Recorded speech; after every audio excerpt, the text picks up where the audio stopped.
स्वागत है आप सभी का पीएस जुडिशरी के यूट्यूब चैनल पर। और आप देख रहे हैं करंट अफेयर का सेशन। और आज हम 3 अगस्त के इम्पोर्टेंट करंट अफेयर्स के क्वेश्चंस को डिस्कस करेंगे। और सेशन को स्टार्ट करने से पहले आपसे रिक्वेस्ट है कि आप चैनल को सब्सक्राइब कर लीजिएगा यदि आप कानूनी जानकारी और करंट अफेयर से रिलेटेड वीडियो देखना चाहते हैं तो। और साथ ही साथ एक इम्पोर्टेंट इन्फॉर्मेशन ये है कि इस सेशन के लास्ट में हम आपसे एक प्रश्न पूछेंगे जिसका आंसर आपको कमेंट सेक्शन में बताना है। और पिछले सेशन का जो भी प्रश्न था उसको हम आज लास्ट में डिस्कस करेंगे। तो चलिए स्टार्ट करते हैं आज का सेशन। आज के सेशन का पहला प्रश्न है कि ओलंपिक के इतिहास में बैडमिंटन पुरुष एकल के सेमीफाइनल में पहुंचने वाले पहले भारतीय कौन है? ऑप्शन ए है श्रीकांत किदाम्बी, ऑप्शन बी लक्ष्य Sen, option C Sai Praneeth, option D PV Sindhu. तो इसका राइट आंसर है आपका ऑप्शन बी लक्ष्य सेन। देखिए हाल ही में पेरिस में जो है 33वें ओलंपिक खेलों का आयोजन किया जा रहा है, तो वहां पे बैडमिंटन की जो प्रतियोगिता होती है मेन सिंगल की, उसमें पहले भारतीय बन गए हैं लक्ष्य सेन, जो सेमीफाइनल तक पहुंचे हैं। हालांकि इससे पहले जो है 2016 में किदाम्बी श्रीकांत और पारुपल्ली कश्यप 2012 में क्वार्टर फाइनल में पहुंचे थे, हालांकि वो जीते नहीं थे। और लक्ष्य सेन जो है सेमीफाइनल में पहुंचने वाले मेन सिंगल बैडमिंटन प्रतियोगिता के अंतर्गत पहले भारतीय बन गए और इन्होंने हराया है ताइवान के चूटिन चेन को। तो इतनी बात आपको इस प्रश्न से याद रखनी है। बढ़ते हैं अगले प्रश्न की तरफ। अगला प्रश्न है, राज्यपालों का 52वां सम्मेलन कहाँ आयोजित किया जा रहा है? ऑप्शन ए है गांधीनगर, ऑप्शन बी है Bhopal, option C New Delhi, option D Mumbai. इसका राइट आंसर है आपका आंसर सी नई दिल्ली। देखिए जो देश भर के राज्यपाल हैं, सभी राज्यों के राज्यपालों का जो सम्मेलन किया जा रहा है वो नई दिल्ली के राष्ट्रपति भवन में आयोजित किया जा रहा है। और इसकी अध्यक्षता जो है हमारे राष्ट्रपति द्रौपदी मुर्मू जी कर रही हैं। और ये जो सेशन होगा वो 2 से 3 तारीख तक, यानी कि 2 दिवसीय सेशन होगा। और इसमें मेनली क्या होता है कि जो स्टेट्स हैं, जितने राज्यों के राज्यपाल हैं, वो सभी अपने यहाँ की जो भी शिक्षा से रिलेटेड, डेवलपमेंट से रिलेटेड, स्वास्थ्य से रिलेटेड समस्याओं पर चर्चा करते हैं। ठीक है। और जो पहला सम्मेलन आयोजित किया गया था वो 1949 में आयोजित किया था, और जिसकी अध्यक्षता की थी जो तत्कालीन गवर्नर थे उस समय के, जनरल सी राजगोपालाचारी ने। और इम्पोर्टेंट इंफॉर्मेशन की हम बात करें, आपका आर्टिकल जो है 153 जो है संविधान का, आर्टिकल 153 राज्यपाल, राज्यों के लिए एक राज्यपाल होगा, इस संबंध में प्रावधान करता है। और वहीं आर्टिकल 155 जो है आपका, वो बात करता है कि इसका अपॉइंटमेंट किसके द्वारा किया जाएगा, यानी कि राज्यपाल का जो अपॉइंटमेंट किया जाता है वो किया जाता है हमारे प्रेसिडेंट के द्वारा। और ये जो पद होता है राज्यपाल का, वो राष्ट्रपति के प्रसाद पर यंत्र होता है, यानी कि उसकी इच्छा पर निर्भर करता है। ठीक है। तो और एक और इम्पोर्टेंट चीज जो ये राज्यपाल के संबंध में प्रावधान किया गया है, वो भाग 6 राज्य के अंतर्गत किया गया है। ये बात आपको याद रखना है। बढ़ते हैं अगले प्रश्न की तरफ। अगला प्रश्न है कि हाल ही में पंजाब राज्य बनाम दविंदर सिंह 2024 के मामले में सुप्रीम कोर्ट के निर्णय में किसने असहमति की राय व्यक्त की है? यानी कि जो सुप्रीम कोर्ट का भी जजमेंट आया है एससी कैटेगरी पर, तो उसमें किस जज ने जो है अपनी असहमति व्यक्त की है उस जजमेंट में? इसका ऑप्शन ए है मुख्य न्यायाधीश doctor DY Chandrachud, option B न्यायाधीश Bela M Trivedi, option C न्यायाधीश मनोज मिश्रा, ऑप्शन डी न्यायाधीश विक्रमनाथ। तो इसका राइट आंसर है आपका ऑप्शन बी न्यायाधीश बेला एम त्रिवेदी। देखिए सुप्रीम कोर्ट ने अभी हाल ही में एक जजमेंट दिया पंजाब राज्य बनाम दविंदर सिंह का 1 अगस्त को, जिसमें यह कहा गया था कि जो एससी कैटेगरी है, यानी कि अनुसूचित जाति है, उसके अंतर्गत सब कैटेगरी बनाकर, यानी कि उसको उप वर्गीकृत करके, जो है मोर बैकवर्ड क्लास और बैकवर्ड क्लास में विभाजित करके आरक्षण जो है दिया जा सकता है। और ये जो जजमेंट आया था आपका, वो 6-1 के बहुमत से आया था, यानी कि 7 जजेस की बेंच ने दी थी। ये जो 7 जज आप देख पा रहे हैं, इनकी पीठ ने जो है जजमेंट दिया था, 7 जजेस की, है ना। तो जिसमें जो बेला एम त्रिवेदी है, ये जो आप देख पा रहे हैं जस्टिस बेला एम त्रिवेदी, इन्होंने अपनी जो है असहमति की राय व्यक्त की है, यानी कि ये जो जजमेंट दिया है कि इसमें एससी कैटेगरी के अंतर्गत जो है सब कैटेगरी बनाकर आरक्षण दिया जा सकता है, तो इन्होंने इसको क्या है असहमति जताई है। और ये समानता के अधिकार के विरुद्ध इन्होंने कहा है, 341 का वॉयलेशन इन्होंने माना है। ठीक है। तो इतनी बात आपको याद रखनी है। ये प्रश्न चाहे आप लीगल फील्ड से हो या किसी अदर फील्ड से हो, दोनों के लिए ही इंपॉर्टेंट है। तो इतनी बातें आपको इस प्रश्न से याद रखनी है। अगला प्रश्न है कि डब्ल्यूटीओ की व्यापार सांख्यिकी रिपोर्ट में कृषि उत्पादों के दुनिया के सबसे बड़े निर्यातक के रूप में भारत ने कौन से स्थान पर रहा है, यानी कि भारत कौन से स्थान पर रहा है, ये आपको बताना है। ऑप्शन ए है पहला, ऑप्शन बी पांचवा, ऑप्शन सी आठवां, ऑप्शन डी 10वां। तो इसका राइट आंसर है आपका ऑप्शन सी आठवां। देखिए अभी वर्ल्ड ट्रेड ऑर्गेनाइजेशन जो है उसने अपनी व्यापार सांख्यिकी रिपोर्ट 2023 प्रस्तुत की है। उसमें उसने केवल 3 देशों को ये बोला है कि उसने जो कृषि उत्पाद कृषि प्रोडक्ट जो होते हैं, जो भी उत्पादन होता है कृषि से रिलेटेड, कृषि फील्ड के अंतर्गत, तो उस यानी कि निर्यात के रूप में केवल 3 देशों ने ही वृद्धि दर्ज की, जिसमें ब्राजील जो है तीसरे नंबर पर रहा है, जिसने 6% की वृद्धि दर्ज की है। और इसमें पहले नंबर पर रहा है आपका यूरोपीय संघ, जिसने 5% की वृद्धि दर्ज की है। और बात करें हम डब्ल्यूटीओ की, तो ये जो डब्ल्यूटीओ है आपका वर्ल्ड ट्रेड ऑर्गेनाइजेशन, इसका हेडक्वार्टर है आपका जिनेवा स्विट्जरलैंड में, और इसकी स्थापना हुई थी 1 जनवरी 1995 को। इतनी बातें आपको इस प्रश्न से याद रखनी है। और इसका जो प्रश्न नंबर है वो 3 ना होके 4 है, क्योंकि पिछला प्रश्न जो था वो 3 था। अगला प्रश्न है आपका, भारत ने इंडो यूएस स्पेस मिशन के लिए अपना प्राइम एस्ट्रोनॉट किसे चुना है? ऑप्शन ए है group captain Shubhanshu Shukla, option B captain Prashant Nair, option C doctor K Sivan, option D आपका सुनीता विलियम्स।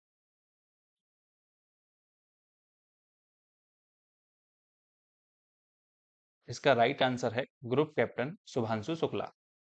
देखिए भारत और यूएस जो है, यूनाइटेड स्टेट ऑफ अमेरिका, जो एक अपना संयुक्त स्पेस मिशन जो है लॉन्च करने जा रहे हैं, तो उसके संबंध में जो है अपना प्राइम एस्ट्रोनॉट के रूप में ग्रुप कैप्टन शुभांशु शुक्ला को चुना है।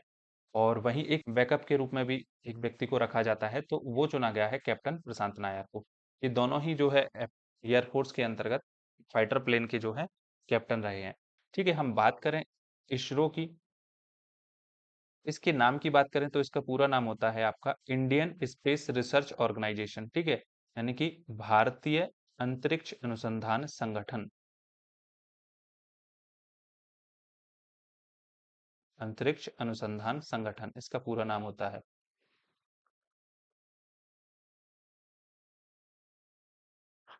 और इसका जो हेडक्वार्टर जो है आपका वो है आपके बेंगलुरु में, यानी कि बेंगलोर में जो है इसका हेडक्वार्टर है।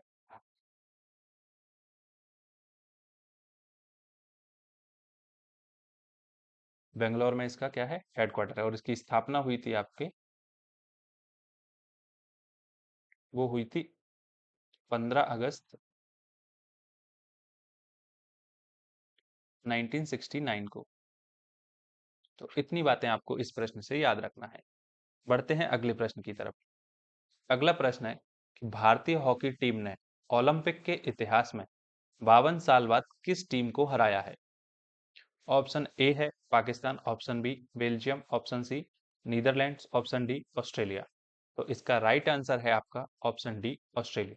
देखिए अभी देखिए अभी पेरिस में जो है 33वें ओलंपिक खेलों का आयोजन किया जा रहा है, उसके अंतर्गत जो है भारत ने 52 साल बाद ऑस्ट्रेलिया टीम को हॉकी के अंतर्गत हरा पाया है। इससे पहले 1972 के ओलंपिक में भारत ने ऑस्ट्रेलिया के खिलाफ जीत दर्ज की थी। देखिए हमारे ओलंपिक में जब शुरुआत हुई थी तब भारतीय हॉकी का बड़ा दबदबा था। ये जो आप लिस्ट देख पा रहे होंगे, भारत ने देखिए 1928 के एम्स्टर्डम जो ओलंपिक हुए थे उसमें गोल्ड जीता था। और दूसरा जो लॉस एंजलिस में 1932 में हुआ था उसमें भारत ने गोल्ड जीता था हॉकी के अंतर्गत। और तीसरा बर्लिन 1936 में गोल्ड जीता था। लंदन 1948 में गोल्ड जीता था। और हेलेंस्की में जो आयोजित हुआ था 1952 में, उसमें जीता था। मेलबोर्न 1956, सातवां आपका जो है टोक्यो में गोल्ड जीता था 1964 में। और लास्ट जीता था 1980 में। तब इसके जो थे कैप्टन थे वासुदेवन भास्करन। तो आपको याद रखना, ये प्रश्न अक्सर परीक्षाओं में पूछा जाता है कि भारत ने अंतिम बार हॉकी में गोल्ड कब जीता था। तो ये आपको याद रखना है, मॉस्को ओलंपिक में 1984। और पहली बार कब जीता था ये भी आपको याद रखना है। ठीक है, और स्वतंत्रता के बाद पहली बार कब जीता तो ये आपको याद रखना है ना। तो इस टाइप से जो है प्रश्न आपके एग्जाम में देखने को मिलते हैं। बढ़ते हैं अगले प्रश्न की तरफ। भारत सरकार ने किस देश को दो अतिरिक्त बंदरगाह देने की घोषणा की है? ऑप्शन ए है Maldives, option B Sri Lanka, option C Bhutan, option D चीन। तो इसका राइट आंसर है आपका ऑप्शन ए मालदीव। ठीक है, देखिए ऑप्शन ए जो मालदीव है, इसको गुड्स एक्सपोर्ट करने के लिए भारत के दो कांडाला सागर और विशाखापट्टनम सागर जो है बंदरगाह इस्तेमाल करने के लिए दिए हैं। और इसका जो यूज किया जाएगा वो केवल गुड्स के एक्सपोर्ट करने के लिए ही यूज कर सकता है। कौन? मालदीव। देखिए हम कांडाला बंदरगाह की बात करें तो ये गुजरात के कच्छ जिले में आता है। और कांडाला जो है देश का सबसे बड़ा बंदरगाह है और इंपोर्ट एक्सपोर्ट के लिए बंदरगाह जो है पूरी दुनिया से जुड़ा हुआ है ये। कौन सा? कांडाला। तो इसलिए कांडाला जो है गुड्स के एक्सपोर्ट करने के लिए उसने मालदीव को यूज करने के लिए भारत में दिया है। विशाखापट्टनम सागर जो आपका बंदरगाह है वो भी जो है मालदीव को दिया है। तो इतनी आपको बातें याद रखनी है। अगला प्रश्न है, किस देश ने 2 अगस्त को सोशल मीडिया प्लेटफॉर्म इंस्टाग्राम पर बैन लगा दिया है? ऑप्शन ए है भारत, ऑप्शन बी तुर्की, ऑप्शन सी चीन, ऑप्शन डी अमेरिका। तो इसका राइट आंसर है आपका ऑप्शन बी तुर्की। देखिए अभी हाल ही में जो है तुर्की ने सोशल मीडिया प्लेटफॉर्म इंस्टाग्राम को बैन कर दिया है।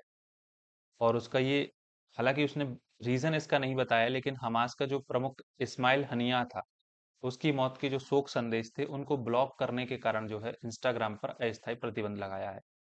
हालांकि इसमें ऑफिशियली कोई रीजन नहीं बताया गया है, ये अनुमान लगाया जा रहा है कि इस वजह से जो है ये प्रतिबंध लगाया गया है। और बात करें हम इंस्टाग्राम की तो इसके संस्थापक हैं केविन सिस्ट्रॉम, और माइक क्रेगर। इन्होंने 2010 में जो है इंस्टाग्राम की स्थापना की थी। और 2012 में फेसबुक के जो संस्थापक है मार्क जकरबर्ग, उन्होंने $1 अरब में जो है इंस्टाग्राम को खरीद लिया। अगला प्रश्न है, चौथा राष्ट्रीय हिंदी विज्ञान सम्मेलन 2024 कहाँ आयोजित किया गया?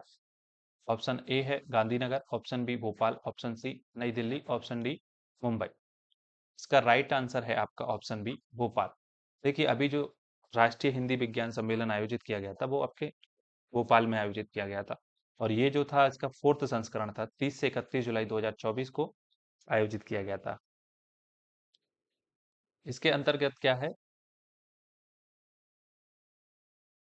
इस सम्मेलन का मुख्य उद्देश्य क्या रहता है कि जो हिंदी है में अपने काम को प्रस्तुत करना होता है, यानी कि जो रिसर्चर रहते हैं हिंदी के वो अपने काम को यहाँ पे चर्चा करते हैं एक दूसरे के साथ में। हिंदी भाषा में विज्ञान और प्रौद्योगिकी आधारित अनुसंधान को क्या है समृद्ध करना होता है, और हिंदी भाषा के माध्यम से विज्ञान और प्रौद्योगिकी को लोकप्रिय बनाना इसका क्या है मेन उद्देश्य होता है। देखिए अगला प्रश्न है, आगामी युगीन भारत संग्रहालय विषय पर राज्य संग्रहालय सम्मेलन का उद्घाटन किसने किया है? ऑप्शन ए है Rajnath Singh, option B Amit Shah, option C Gajendra Singh Shekhawat, option D Chirag Paswan. तो इसका राइट आंसर है ऑप्शन सी गजेंद्र सिंह शेखावत।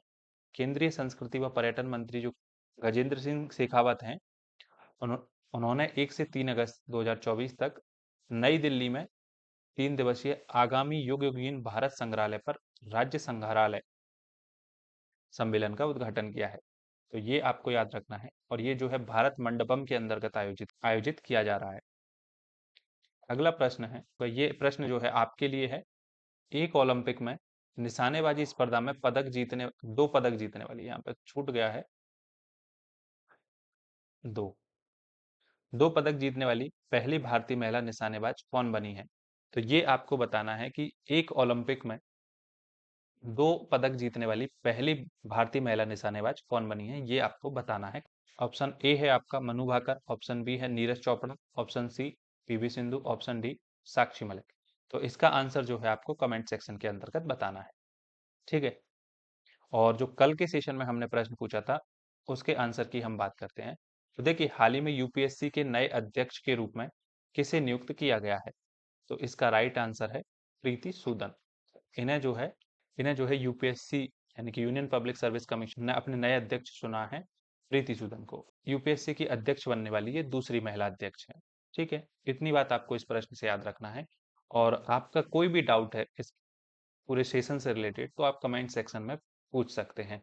और आप अपनी राय भी बता सकते हैं कि आपको ये सेशन कैसे लग रहे हैं, जिससे आगे और अच्छे तरीके से हम इन सेशन को इम्प्रूव कर पाएँ और आपके लिए ज़्यादा से ज़्यादा इम्पोर्टेंट जानकारी आपके साथ शेयर कर पाएँ।